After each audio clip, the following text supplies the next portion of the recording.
When my life is good, I read a ton. And when my life is bad, in any definition, I'm reading a lot less.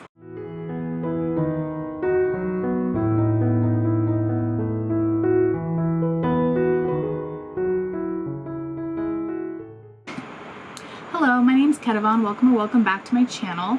As you might be able to tell, I am in the mountains again. I come probably twice a year, but that's not what I want to talk about today. I want to talk about how in the past week I have read just one book. And that's very not normal for me if you're following along. And I want to talk about why and how and why you should not let that happen. Not about only reading one book, but basically how to not do what I did and stop reading basically for an entire week. So what happened? Basically at work I have a huge deadline. This is a good deadline. It's a deadline I wanted. My boss suggested it, but I said, yes, that sounds great. I want to get this done before this date. And basically I have my hard deadline is June 1st and my soft deadline is May 22nd, which is this Monday. So I had a nice little plan. I planned out all my work, and of course I'm like very behind in the little schedule that I'd made myself.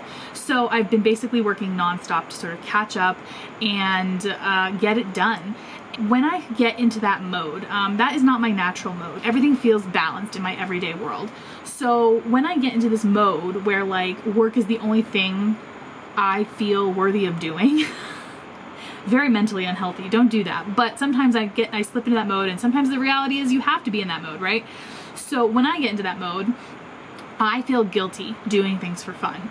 So like in college when this happened, I had no problem like procrastinating doing work by, you know, for example, cleaning. All of a sudden my shitty college apartment just had to be clean because I didn't want to write a paper or whatever. So that's something that I know for myself is like a pattern. But this week was this very strange, or I shouldn't say strange, but unusual for me circumstance where I was not really able to do any of those other things. And so all I felt like doing was working and nothing else. And that's because I'm very lucky and my partner like knows that this, you know, big deadline is happening, and he's being really supportive. He's doing all the chores, he's cooking for me, he's doing all the laundry, like he's just taking care of anything that I might use to sort of like distract myself. And that is a good thing for sure, but those are also the things that I used to sneak in reading time in my everyday life. And so if those things aren't happening, and all of a sudden I don't have this like automatic reading every day. I would say I read at least like one to 200 pages every day just by listening to an audiobook going about my everyday life.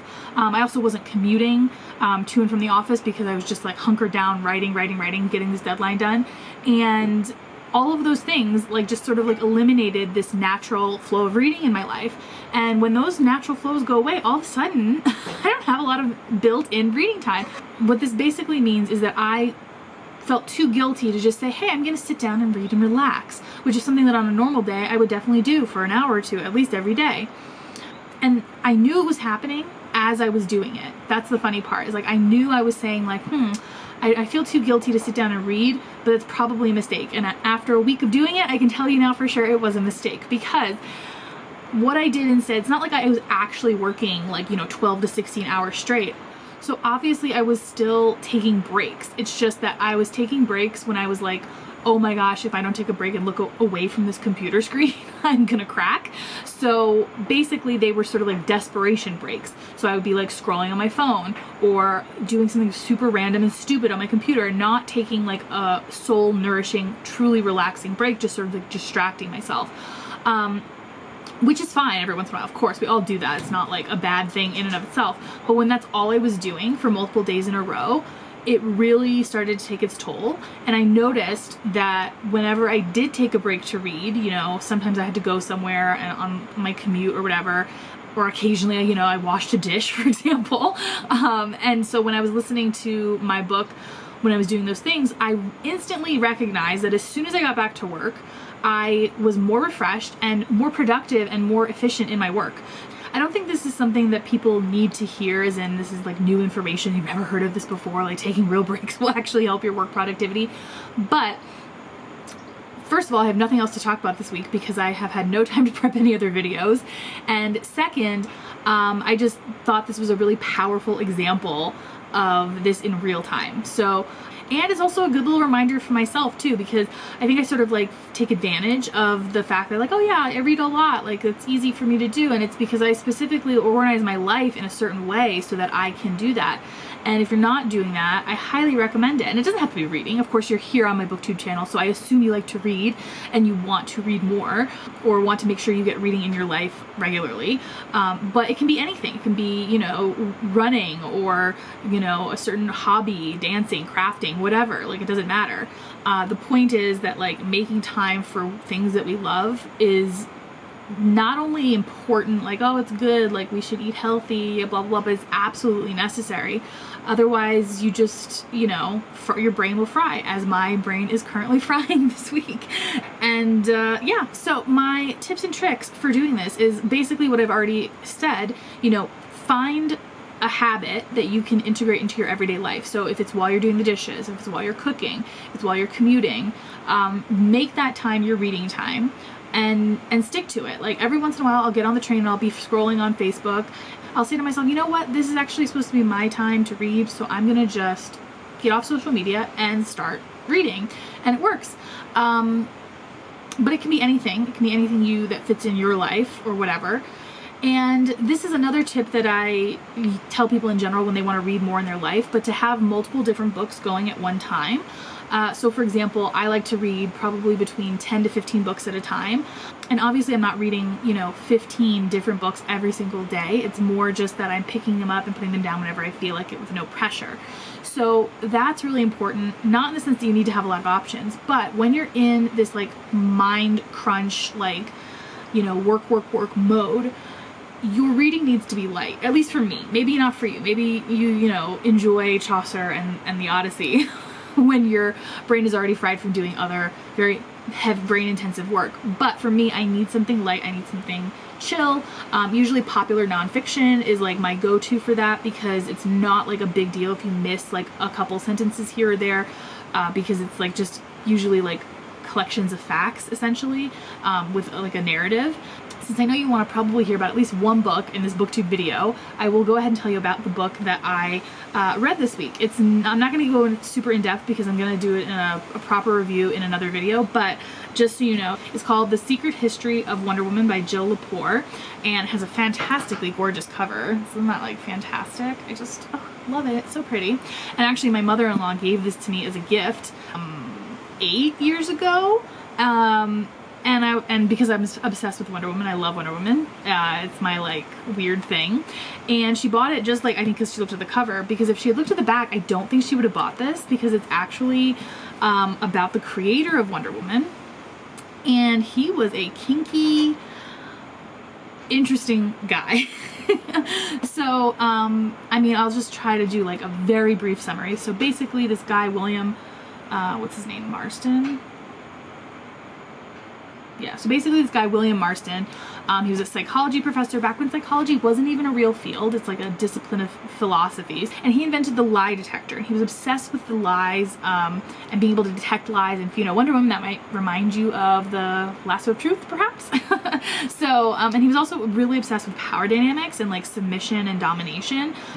And from this book, you can kind of tell like it's because he was kinky and like that's what he liked in bed, and he just thought everyone else was like that. I mean, it's true, there's obviously submission and domination like on a socio-political context everywhere in life, but he really was like every single person is either the sub or the dom, and like that's the dynamic, and that was sort of what he wanted to explore in his research. And quickly his colleagues said, no, that's weird, we're not letting you do that, and they blacklisted him, and he didn't work as a professor forever again for the rest of his life after he left his last position in I believe his early 30s or late 20s even.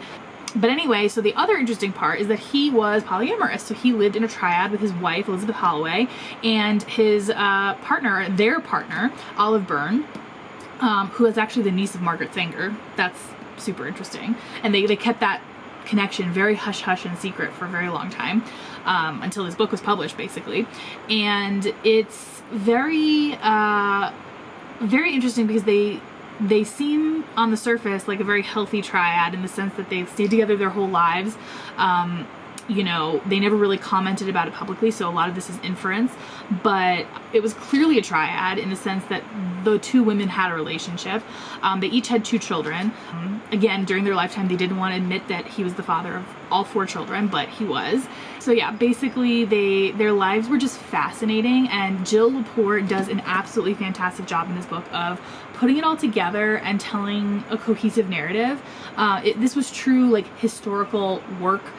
She really did not get a lot of like firsthand interviews with folks. It was really just looking at records in his papers, because, you know, there were a lot, and that's all she really had to go on. And I listened to this on audiobook, but I would actually recommend you having a copy because there's tons of pictures, like family photos, and she actually also puts in like the original comics that he created with the illustrator, you know. So there's lots of like really rich, detailed information. You can see here that's like a family photo when the kids were teenagers, just like very very wholesome, actually. And you might have heard this story because a movie actually came out. I cannot remember the name of it for the life of me. I'll put it here if you want to check it out, but it's basically the movie version of this book. I don't know, the movie seemed to me very superficial, and at the time the polyamorous community was like super not into it because it's a very problematic relationship, again, in terms of power, which is interesting because he was so obsessed with power, but he didn't quite get the fact that you and your wife, who are both professors of psychology, they both had their PhDs in psychology and taught at this university, Olive Byrne was their student when they met her and started dating her. So of course back then, you know, in the 30s, it was not like, you know, it was of course normal to date your students, I would say, or at least definitely no one batted an eye. But from, you know, our modern perspective, we can see that, like, obviously, you know, Olive Byrne, she was a psychology student. She had finished a master's degree and wanted to do a PhD, and she didn't because she stayed home and raised their children while the wife, Elizabeth Holloway, got to work because that's what she wanted to do. And this whole arrangement worked, but you can kind of get the sense that Olive Byrne, you know, maybe didn't want to be a stay-at-home mom her whole life. But that's what happened. You know, he's not the kind of guy that sacrifices his own desires for the needs of his family, for sure. But he's an interesting character, and the women in his life are very interesting people. So anyway, highly recommend. This is a longer review than I intended to give, but it was really good. But anyway, as interesting as it was a very light reading. That was my point of mentioning it, is that it was very light reading, and the story was very easy to listen to. And I could just kind of listen to it in 10-minute increments if I really wanted to take a break. I didn't because I was silly and I didn't do what I knew I should have been doing. But if I'd wanted to, I could have done that. And it was really nice to sort of have just one book going at a time because that is something I almost never do. So it was kind of interesting, and I sort of get the appeal now of why people feel like that. So I finished this one and I'm on to the next, and I'm going to try to be better about taking breaks. Obviously my soft deadline is in 2 days, so I don't really have like too much time to be doing all these breaks. I'm gonna take at least short breaks. That's the thing. Like if you're reading for 15 minutes, that's better than, you know, 30 minutes on social media, because that's how it always goes, isn't it? And as always, I'd love to hear what you're reading right now, if you have any recommendations for me, because as always, I'm looking to add more books to the pile of things I want to read. And until next time, bye!